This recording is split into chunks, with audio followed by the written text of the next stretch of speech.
Hello students, welcome to the another lecture of your some basic concepts of chemistry. In the last video हमने ये question तक discuss किया था, that is आपका कुछ आया था x is equals to 72 gram. Now जो कि हम आपका नंबर ऑफ मोल्स के टर्म्स में कर रहे थे, स्टोकियोमेट्रिक हमने डिस्कस किया था. Now in this video also will discuss some more examples and then हम मास परसेंटेज के बारे में पढ़ेंगे. सो एक और क्वेश्चन समझते हैं, उसके बाद हम मास परसेंटेज के ऊपर चलेंगे. ठीक है. क्वेश्चन में बोला है find the mass of CaO when produce CO produce. आपको पूछा है mass of CaO produce when 5.6 L litre of NO2 क्या बोला आपको प्रोड्यूस एट STP. आपको मास बोलना है CaO का, कितना मास ये प्रोड्यूस हो रहा है जब 56 लीटर ऑफ नाइट्रोजन डाइऑक्साइड आपकी प्रोड्यूस हो रही है एट STP पे, और आपको ये रिएक्शन दी रखी होगी CaNO3 whole twice that is calcium nitrate. Okay, when it get heated then what happen, CaO calcium oxide plus nitrogen dioxide and आपका ऑक्सीजन निकलता है. यहाँ पर सबसे पहली चीज आपको क्वेश्चन सॉल्व करने से पहले ये भी दिया रही कि आपकी कैल्शियम का अमाउंट एटॉमिक मास कितना होता है, दैट इज 40. नाइट्रोजन का कितना होता है 14. ऑक्सीजन का कितना होता है दैट इज 16. ओके, नाउ आपको क्या दे रखा है, आपको 5.6 लीटर ऑफ NO2 दे रखा है. अगेन आपको NO2 के बारे में दे रखा है, तो आपको number of moles in terms of NO2 पहले निकालने पड़ेंगे. ठीक है. तो सिंस यहाँ पर वॉल्यूम दे रखा था तो आप वॉल्यूम के टर्म्स में लिखोगे. ठीक है, वॉल्यूम के टर्म्स में आप लिखोगे that is number of moles is equals to volume given divided by what your molar volume that is 22.4. आपका गिवन वॉल्यूम था क्वेश्चन में that is what 5.6 on here what is it, आप given volume 5.6, molar volume 22.4 and then आपका answer आ रहा है 1/4 that is 0.25 moles आ गया है. ठीक है. इसका मतलब क्या हुआ, इसका मतलब ये हुआ जब 2 मोल ऑफ कैल्शियम नाइट्रेट आपका कंबाइन कर रहा है, जब हीट हो रहा है 2 मोल दे रहा है 2 mole of calcium oxide and 4 mole of nitric oxide. ठीक है. इसका मतलब ये कि 4 मोल आपका नाइट्रेट जो नाइट्रिक ऑक्साइड नहीं, आपका नाइट्रोजन डाइऑक्साइड है जो आपका ये है NO2, ये आपका 4 मोल्स 2 मोल के साथ रिएक्ट कर रहा है, 2 मोल कैल्शियम ऑक्साइड के साथ रिएक्ट कर रहा है. राइट. मतलब आपको क्या पूछा है क्वेश्चन, आपको पूछा है find the mass of CaO. ठीक है, CO का मास कितना होगा. CO का मास पता करने के लिए आपको number of moles of CaO निकालने पड़ेंगे. तो क्या करोगे आप, 4 mole of NO2 gives what 2 mole of CaO. तो हम यहाँ पे ये लिखेंगे 4 मोल ऑफ NO2 किसके साथ कंबाइन कर रहा था, 2 मोल ऑफ CaO के साथ कंबाइन कर रहा था. तो 1 मोल ऑफ Na2 किसके साथ कंबाइन करेगा, 1/4 होना चाहिए यहाँ पर. ठीक है, 1/4 होना चाहिए. किसके साथ कंबाइन करेगा, 1 mole of this will be what 1/4. Right. Because यहाँ पर क्या आपका दे रखा है 1 मोल ऑफ यहाँ पे ये 2 ही होगा, I am really sorry. 4 mole of NO2 आपका 2 मोल के साथ कंबाइन कर रहा है. सो 1 मोल किसके साथ कंबाइन करेगा, यहाँ पे 2 डिवाइड बाई 4 कर दोगे क्योंकि 2 मोल पहले से प्रेजेंट है, इसको सॉल्व किया तो 1/2 आ गया आपका. ठीक है, 1/2 आ गया. नाउ अब आपके पास कितने मोल है, 0.25 मोल किसके साथ कंबाइन करेंगे, 0.25 मोल ऑफ ये नाइट्रोजन डाइऑक्साइड. आपके ये जो 1/2 आया था 1/2 multiply by this number, right, multiply by this number moles के साथ कंबाइन करेंगे और आपका आंसर आ गया 0.125 मोल ऑफ CaO. आपको number of moles of CaO पता चल गया, आप उसमें फॉर्मूला लगा देंगे given mass by molar mass. Given mass आपका ये आपको पता नहीं है गिवन मास, आपको मास ही निकालना है. ये आपने x ले लिया, इसका आपने नंबर ऑफ मोल्स लिख लिया. मोलर मास आपको पता है CaO कैल्शियम का होता है 40, इसका होता है आपका ऑक्सीजन का 16, तो आपने ऐड किया 56 आ गया और इन दोनों को मल्टीप्लाई करके जो भी आंसर आएगा, देखो multiplication is not important, that is आप भी कर सकते हो वो सारी मल्टीप्लीकेशन, मैथमेटिक्स है वो, जो भी इसको मल्टीप्लाई करके आंसर आएगा ग्राम्स में वही आपका आंसर होगा. ठीक है. नाउ सिंपल आप वीडियो पॉज करना और ये क्वेश्चन देखना कि find mass of O2 required to produce 44.8 litre of carbon dioxide. मतलब 44.8 लीटर ऑफ कार्बन डाइऑक्साइड जो प्रोड्यूस हो रहा है आपको पता क्या करना है, find the mass of O2. आपको O2 का मास निकालना है. अगेन आपके पास ये इक्वेशन दी होगी, आपको O2 का मास निकालना है, नंबर ऑफ मोल्स O2 के टर्म्स में निकालो, वो कितने कार्बन डाइऑक्साइड के टर्म्स में दे रखा है, number of moles carbon dioxide के टर्म्स में निकालो, देन अगेन उसको ऑक्सीजन के नंबर ऑफ मोल के साथ इक्वेट करो, सॉल्व करो और आंसर आ जाएगा. I will not going to explain this क्योंकि मैंने ऐसे 5-6 क्वेश्चन एक्सप्लेन कर दिए. ठीक है. Now will start a new topic that is what percent composition. What is that, percentage composition के बारे में हम पढ़ेंगे, ठीक है। परसेंटेज कंपोजिशन होता क्या है, ये बेसिकली क्या होता है, जैसे कोई क्वांटिटी है, उसमें पर्टिकुलर एलिमेंट का आप क्या कर रहे हो, क्वांटिटी पता कर रहे हो, मतलब मास पता कर रहे हो, डिवाइड, तो उसका एक फॉर्मूला होता है कि देखो परसेंट कंपोजिशन मतलब क्या है कि एक पर्टिकुलर एलिमेंट आपके उस पर्टिकुलर कंपाउंड में कितना प्रेजेंट है, कितने कंपोजिशन में प्रेजेंट है, that is what percent composition. तो परसेंटेज कंपोजिशन का एक फॉर्मूला होता है, जैसे आपको ये पूरा पिंक जो बॉक्स है ना, इसमें देखना पड़ेगा, यहाँ तक फॉर्मूला है। परसेंटेज कंपोजिशन का फॉर्मूला होता है mass of the quantity, mass of that quantity, जिस क्वांटिटी का आपको मास निकालना है इन the compound, divided by the mass of the compound. मतलब एक कंपाउंड है, लेट इट बी आपका H2 है, ठीक है, उसमें से आपको ऑक्सीजन का मास निकालना है, तो आपको क्या लिखना पड़ेगा, ऑक्सीजन का पहले लिखना पड़ेगा mass of that quantity in the compound, इस क्वांटिटी में इस पर्टिकुलर ऑक्सीजन का मास निकलना पड़ेगा, ठीक है। डिवाइड करना पड़ेगा total mass of the compound के साथ, इनटू करना पड़ेगा, मल्टीप्लाई करना पड़ेगा 100 के साथ, ठीक है, मल्टीप्लाई करना पड़ेगा 100 के साथ। तो ये है आपका परसेंटेज कंपोजिशन निकालने का फॉर्मूला। अब मैंने क्या बोला, मास of the quantity in the compound. अब हमने H2O लिया था, ठीक है, अगर आपका 4H2O है तो आपको मास ऑफ ऑक्सीजन एटम पूछा है मैंने, आपको percentage composition of oxygen atom, so आपको क्या करना पड़ेगा, mass of the quantity in the compound that quantity, इसमें आपको ऑक्सीजन का 4H2O में आपको ऑक्सीजन का मास देखना पड़ेगा। तो यहाँ पर तो एक O था, मतलब वो 16, पर इसके आगे क्या है 4, ये 4 हाइड्रोजन के लिए भी है, ये 4 इसके लिए भी है, तो 4 × 16 होगा divided by total mass of what your compound, ठीक है, मल्टीप्लाई बाई 100, आपका क्या देगा, परसेंटेज कंपोजिशन देगा। नाउ इसके लिए भी हमारे कुछ कुछ न्यूमेरिकल्स हैं जो हम एकदम जल्दी जल्दी समझ लेते हैं कि क्या है और ये क्या बोलते हैं न्यूमेरिकल्स, इससे हमको कंसेप्ट की और क्लियरिटी हो जाएगी। सबसे पहले चीज, अगर आपको एक क्वेश्चन दे रखा है परसेंट कंपोजिशन ऑफ, जो मैंने अभी एग्जांपल लिया वाटर का, वही यहाँ पे लिखा हुआ है percent composition of oxygen in water, मतलब आपको ऑक्सीजन का परसेंटेज कंपोजिशन बताना है इन वाटर में बाई वेट H2O के वेट के रिस्पेक्ट में। आपको पता है ऑक्सीजन का एटॉमिक वेट होता है, एटॉमिक मास, एटॉमिक वेट जो भी बोल सकते हो, क्योंकि हम एटम है इसलिए हमने उसको एटॉमिक मास और you can say atomic weight भी बोल सकते हो, ठीक है। तो ये 16 हो गया, ये हो गया इसका हाइड्रोजन 1 होता है। सो जब आप परसेंट कंपोजिशन ऑफ H2O निकालोगे तो आपके पास क्या करना, आपको पड़ेगा mass of the quantity in the compound, इस क्वांटिटी H2O में आपको मास of the oxygen in that compound, oxygen का मास 16 है, divided by mass of that compound H2O मतलब H का मास कितना होगा 2, क्योंकि 2 हाइड्रोजन है, ऑक्सीजन 16 मतलब 18, ठीक है, 16/18 मल्टीप्लाई बाय 100, जो भी आंसर आएगा वो आपका होगा percent composition of oxygen in H2O, ठीक है। नाउ अगेन हमको क्या पता करना है, हमको पता करना है परसेंट कंपोजिशन, मैं परसेंट सिर्फ लिख रही हूँ ना, आप इसको परसेंट कंपोजिशन मानो, ठीक है, परसेंट, इसको परसेंटेज कंपोजिशन, ठीक है, इसको कंपोजिशन मानो, इसको परसेंटेज कंपोजिशन मानो, इसको परसेंटेज कंपोजिशन मानो, ठीक है। Now percentage composition of chlorine in NaCl होता है ना आपका, उसमें आपको पूछा है परसेंटेज कंपोजिशन ऑफ क्लोरीन के बारे में पूछा है, ठीक है, क्या होता है परसेंटेज कंपोजिशन ऑफ क्लोरीन का। तो क्लोरीन जो होता है, आपको एक चीज जानी, सोडियम का जो एटॉमिक मास होता है, एटॉमिक नंबर 11 होता है, पर उसका एटॉमिक मास कितना होता है 23 होता है। क्लोरीन का जो एटॉमिक मास होता है वो होता है 35, ठीक है, 35.5, इसका एटॉमिक नंबर शायद 17 होता है, ठीक है, तो इसका ये होता है, ठीक है, 17 टू 34, बट इसमें एक और ऐड हो जाता है, इसलिए आपका ये हो जाता है, कुछ है इसका 35 ही होता है, ठीक है, मास, और इसका 23 होता है। नाउ आपको पूछा है percent composition of chlorine in NaCl by wait, ठीक है, तो परसेंटेज कंपोजिशन का सबसे पहला फॉर्मूला क्या है, mass of the quantity in that compound, मतलब mass of chlorine in that compound. NaCl दे रखा है आपको, सिंपली NaCl, कोई आगे कुछ नहीं लगा हुआ है, तो NaCl का कितना होता है 35.5, and then divided by mass of the compound, compound का मास कैसे निकालोगे, NaCl है मतलब 23 प्लस 35.5, और आपका ये आ गया 58.5, multiply with what 100, this is what percent composition of chlorine in what your NaCl।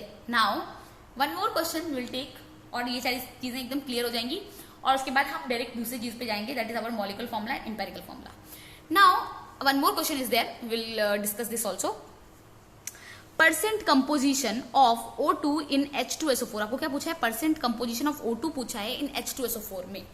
अब देखो H2SO4 कितने 4 हैं, 4 4 हैं, तो मैंने आपको बताया था ऑक्सीजन का एक कितना होता है आपका 16 होता है, तो 4 ऑक्सीजन है, तो आपको क्या पढ़ना पड़ेगा, उसके लिए आपको सबसे पहले करना पड़ेगा mass of the quantity in that compound. तो क्वांटिटी ऑक्सीजन का मास कितना है 4 × 16, right, divided by mass of the compound, compound का मास कितना है, हाइड्रोजन 2 है, सल्फर का कितना 32 होता है, ऑक्सीजन का 16 और 4 है, तो 2 plus 32 plus 64, 16 into 4 that is 64, और ये सबका टोटल 98 आ रहा है, ये 64, तो जो भी रिजल्ट आएगा वो आपका क्या आएगा, percentage composition of oxygen in H2SO4।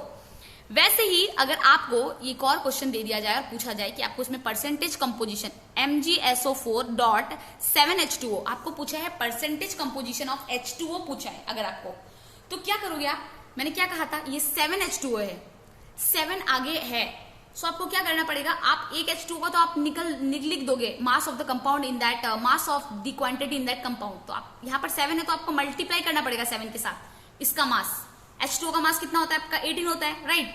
1 hydrogen के लिए 1 हाइड्रोजन का मास होता है, पर 2 है इसलिए आपने 1 इंटू 2 किया, ऑक्सीजन का 16, इसको ब्रैकेट देके 7 से मल्टीप्लाई किया, क्योंकि यहाँ पर 7 है तो 7 से मल्टीप्लाई करना पड़ेगा mass of that compound, the mass of the quantity निकालने के लिए कंपाउंड में प्रेजेंट, इसलिए हमको ऐसा करना पड़ता है, divided by what, divided by the mass of the compound. So mass of के कंपाउंड के साथ पूरा डिवाइड कर देना है, और मास ऑफ द कंपाउंड आपको पता है क्या क्या था इसमें, मैग्नीशियम, मैग्नीशियम का कितना होता है 24 दिया रहेगा, या फिर आप खुद ही कैलकुलेट कर सकते हो, मैग्नीशियम का एटॉमिक नंबर कितना होता है 12 होता है, 12 12 24, राइट। सल्फर का 32 होता है, ऑक्सीजन का 16 होता है, और इंटू 4 इसलिए किया है क्योंकि H2SO4 है। नाउ दिस अगेन 7H2O, ये आपका यहाँ पे रहा, इंटू आपको मल्टीप्लाई कर देना 100 के साथ, और ये रहा आपका परसेंटेज कंपोजिशन। आई थिंक आपको परसेंटेज कंपोजिशन अच्छे से समझ में आएगा कि परसेंटेज कंपोजिशन होता क्या है, ठीक है। Now we'll understand molecular formula and empirical formula. So whenever I'm saying molecular formula and empirical formula, so don't get confused with the words. Molecular formula basically क्या होता है, number of atom joined to each other.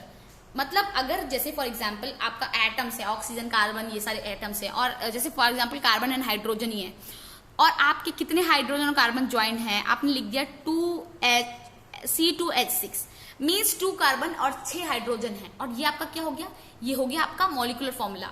इससे क्या पता चलता है कि number of atoms join together to each other, कितने नंबर ऑफ एटम आपस में ज्वाइन हैं, टुगेदर हैं, ठीक है, उससे हमें ये पता चलता है। इसका हम अगर ऑर्गेनिक स्ट्रक्चर देखें तो क्या होता है, कार्बन कार्बन, ये हाइड्रोजन, यहाँ पर एक हाइड्रोजन, यहाँ पर एक हाइड्रोजन, यहाँ पे एक हाइड्रोजन, यहाँ पे हाइड्रोजन, यहाँ पे एक hydrogen, right.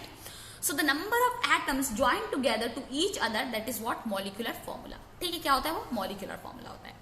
Now we have the empirical formula also, ठीक है। इंपेरिकल फॉर्मूला क्या होता है, the simplest ratio of atom, atom जो होते हैं, जैसे आपका मॉलिक्यूलर फॉर्मूला में प्रेजेंट होता है ना कोई कंपाउंड, उसी कंपाउंड को आप अगर सिंपलेस्ट रेशियो में लिखते हो, वो होता है आपका व्हाट, वो होता है आपका इंपेरिकल फॉर्मूला। फॉर एग्जाम्पल आपने लिखा C2H6, इसको सिंपलेस्ट रेशियो में क्या लिख सकते हैं, ये 2 से डिविजिबल है तो इसको लिख सकते हैं C1, 2 3 टाइम्स 6, तो you will write 3, so C1H3, that is what, this is empirical formula, this is molecular formula. Example for glucose also, अगर हम लोग ग्लूकोज का लिख रहे हैं C6H12O, ये अगेन 6 का डिविजिबल है, तो क्या होगा, अगर C1H2O1 लिखा तो ये आपका इंपेरिकल फॉर्मूला है। सो बेसिकली इंपेरिकल फॉर्मूला क्या है, सिंपलेस्ट रेशियो ऑफ एटम, ये कितने सिंपली, देखो ये वैसे 2 से भी डिविजिबल था, 2 3 टाइम्स 6, 2 6 आ गया, देन यार 2 3, like that we can divide, but it is actually divisible by 6, तो simplest ratio is what empirical formula होता है, ठीक है। नाउ ब्यूटेन C4H10, ये 2 से भी डिवाइड हो सकता है, बट हमको सिंपलेस्ट रेशियो चाहिए, तो हम किससे डिवाइड करेंगे, ये 2 से डिवाइड हो रहा है, राइट। सो 2 टाइम्स 4 2 5, तो ये आपका हो गया, ओके, इसका सिंपलेस्ट रेशियो हो गया। Now if we take the example of ethane, okay, ethane का जो हमने एग्जांपल लिया था, ये फर्स्ट वाला, इसको हम इथेन बोलते हैं, आपने पढ़ा होगा क्लास 10th में या 9th में पढ़ा होगा, ठीक है। इसको हम क्या बोलते हैं, इसको हम बोलते हैं इथेन। ये जो इथेन था हमारा, जो हमने यहाँ पे लिया था C2H6 जो था इथेन, ये इथेन C2H6 हमने क्या किया, इसको 2 से डिवाइड कर दिया, राइट। 2 से जब डिवाइड किया तो हमने क्या बनाया, C1 एंड C3, मतलब हमने क्या किया, 2 से डिवाइड किया, मतलब अगर हम इसमें 2, इस फॉर्मूले में हम 2 मल्टीप्लाई कर दें तो C2H6 हो जाएगा, राइट, C2 एंड H6 हो जाएगा, तो वही तो है मॉलिक्यूलर। अगर मैं बोलूं इस कंपाउंड का आपको मैं पूछूं मॉलिक्यूलर वेट क्या है, तो आप क्या करोगे, 2 है, 2 इंटू 12, कार्बन का 12 होता है, 6 हाइड्रोजन है प्लस 1, 30 हो गया इसका molecular weight. And empirical weight अगर मैं पूछूं, इस कंपाउंड का कार्बन 12 है, 1 इंटू 12, और 3 हाइड्रोजन है, 3 इंटू 1, और आपका टोटल 14 आ गया। See this is 30, this is 15, एकदम आधा हो रहा है। सो आप ये चीज बोल सकते हो कि मॉलिक्यूलर वेट जो होता है आपका is equals to n into empirical weight. What is n? n can be any number जो उसको आधा डिवाइड कर रहा हो, राइट? n कोई भी नंबर हो सकता है जो उसको आधा डिवाइड कर रहा हो. सेम मॉलिक्यूलर वेट के लिए भी ये फॉर्मूला है, molecular weight is equals to n into empirical weight. Similarly यही मॉलिक्यूलर फॉर्मूला निकालने के लिए भी ये है, molecular formula is equals to n into empirical formula. क्योंकि ये जो इथेन था, हमने यहां पर जो इथेन लिया है, इथेन जो लिया है हमने, अगर हम इस पर 2 मल्टीप्लाई करें और C1H3 लिखें तो यह क्या होगा, C2H6 हो जाएगा. That becomes this ethane. ये इसका मॉलिक्यूलर फॉर्मूला, ये इसका इंपेरिकल फॉर्मूला है. सो मॉलिक्यूलर फॉर्मूला निकालने के लिए इंपेरिकल फॉर्मूला में n मल्टीप्लाई कर देंगे. n वो नंबर है जो उसको डिवाइड करके, इक्वल डिवाइड करके आधा कर रहा है. ठीक है, आधा कर रहा है उसको, वो n है नंबर. सो आई थिंक आपको मॉलिक्यूलर फॉर्मूला का फॉर्मूला क्लियर हो गया. That is molecular formula is equal to n into empirical formula. Molecular weight का भी क्लियर हो गया होगा, molecular weight is equal to n into empirical wait.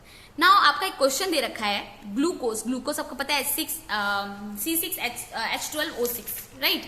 C6H12O6. और आपको पूछा है इसका क्या, मॉलिक्यूलर फॉर्मूला और इंपेरिकल फॉर्मूला.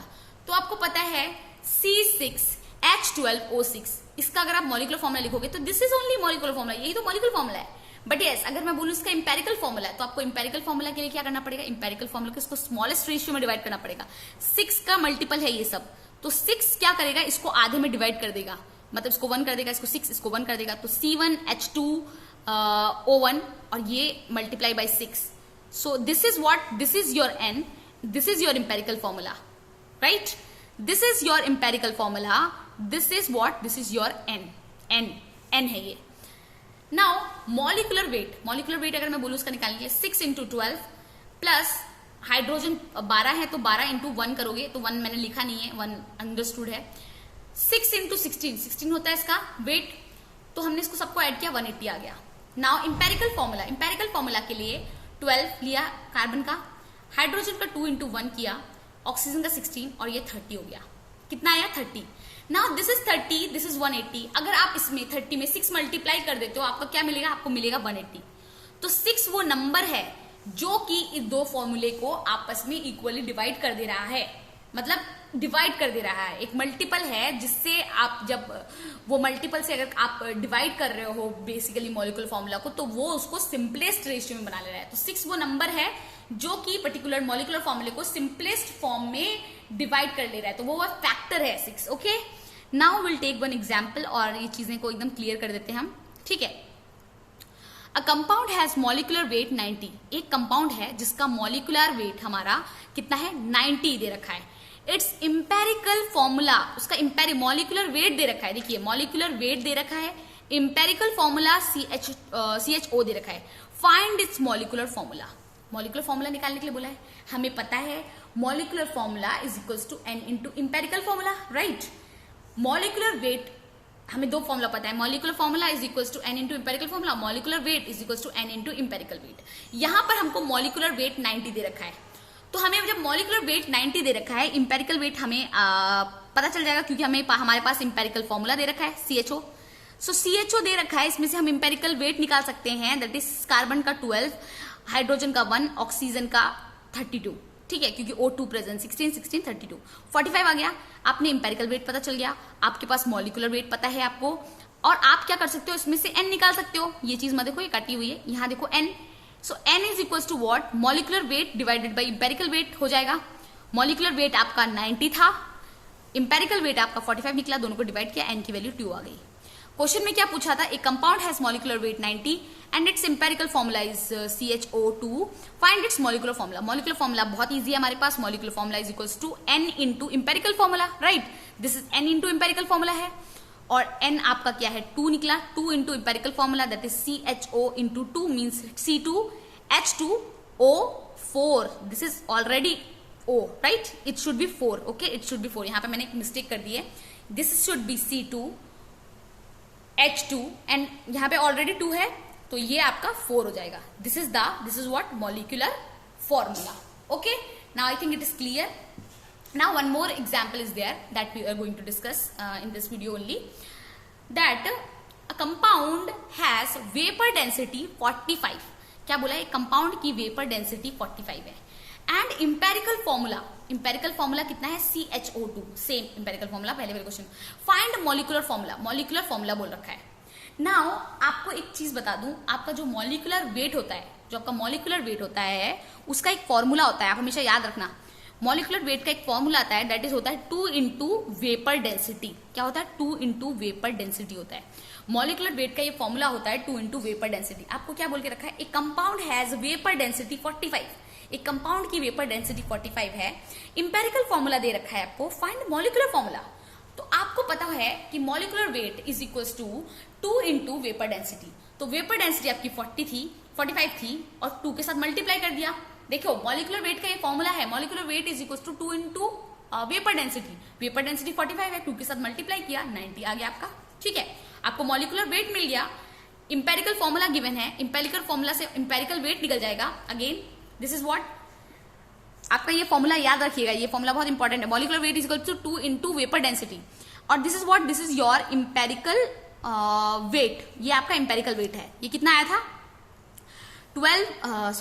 12 प्लस 1 प्लस 32, ये आपका 45 आया था। ठीक है, 45 आया था ना। Again n is equals to molecular weight divide by empirical weight, और आपका अगेन 2 आ गया मॉलिक्यूलर n का वैल्यू। तो आपका molecular formula n into empirical formula, और अगेन आपका ये सेम फॉर्मूला हमारा बन गया। जैसे हमने यहाँ पे 4 भूल गए थे ना, बट यहाँ पे 4 है और ये आपका आ गया। इसी तरह से अगर आपको क्वेश्चन आते हैं एग्जाम में तो आप इसी तरह से अप्रोच करेंगे। Next what we will study empirical formula. What is this empirical formula? Now आपकी जो बुक में है क्वेश्चन है इंपेरिकल फॉर्मूला से रिलेटेड बहुत कुछ। ठीक है, सो बेसिकली इंपेरिकल फॉर्मूला क्या है, it is the ratio of atoms in whole number. ये क्या है, आपका ratio of atom in whole number है। ठीक है, तो आपके बुक में एनसीईआरटी बुक में भी बहुत सारे क्वेश्चन है आपके इंपेरिकल फॉर्मूला से रिलेटेड। तो हम एक क्वेश्चन लेते हैं। ठीक है, ए कंपाउंड अगर आपका ऐसे क्वेश्चन आता है तो इसको आप कैसे अप्रोच करोगे, हम आपको वो बताएंगे। ठीक है, ए compound C 40%, H 6.7%, O 53.3%, molecular mass 60, find the molecular formula बोल रखा है। आपको मॉलिक्यूलर मास दे रखा है। ठीक है, आपको मॉलिक्यूलर फॉर्मूला पूछा है और इन सबके परसेंटेज दे रखे हैं। ठीक है, परसेंटेज ना, जब भी आपको ये क्वेश्चन सॉल्व करना पड़ेगा, जब भी आप एक चीज याद रखिए, आपको ये चार्ट याद रखना है। एलिमेंट सबसे पहले होगा, परसेंटेज बाय मास, ठीक है, atomic weight, then atomic ratio basically आपका क्या होता है, percentage by mass divide by atomic weight divided by then your simplest ratio, means element, percentage by mass, atomic weight, atomic ratio, that is equals to your percentage by mass divided by atomic weight, then simplest ratio. So आपको elements में लिख देना है क्या क्या element present है, carbon hydrogen oxygen लिख दिया आपने। ठीक है, परसेंटेज बाय मास में क्या क्या प्रेजेंट है, 40 कार्बन है, 40 हाइड्रोजन है आपका 6.7, ऑक्सीजन 53.3, ये लिख दिया। आपको एटॉमिक वेट लिख देना है कार्बन का 12 है, हाइड्रोजन का 1 है, ऑक्सीजन का 16 है। देन एटॉमिक रेशियो, मतलब क्या एटॉमिक रेशियो आपका, atomic ratio percentage by mass divide by atomic wait, मतलब 40 डिवाइड बाय दिस 12, आपका 3.33 आया। 6.7 डिवाइड बाय 1, 6.7 डिवाइड बाय 1 वही तो है एटॉमिक रेशियो, मतलब आपका percentage by mass divide by atomic wait 6.7 divide by 1। Now 53.3, ठीक है, 53.3 divide by 16, 53.3 divide by 16 that is 3.3। अब जब आप सिंपलेस्ट रेशियो लिखोगे तो आपको क्या करना है, इन सब में से आपको एक लोएस्ट वैल्यू सिलेक्ट करनी है। क्या करनी है, लोएस्ट वैल्यू सिलेक्ट करनी है। बताइए 3.33, 6.7, 3.3, इन सब में से 3.33 सबसे छोटा वैल्यू है, राइट। सो आपको जो वैल्यूज हैं उन सबको 3.33 से डिवाइड कर देना है। जैसे 3.33 divide by 3.33, 6.7 divide by 3.33, 3.33 again 3.33 divide हो गया, तो ये आपका 1 आया, ये 2 हुआ और ये 1 आ गया।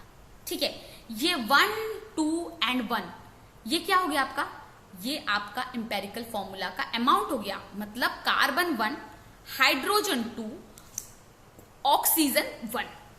ठीक है, यही हो गया, ये आपका इंपेरिकल फॉर्मूला हो गया, निकल गया आपका empirical formula. Carbon 1, hydrogen 2, oxygen 1।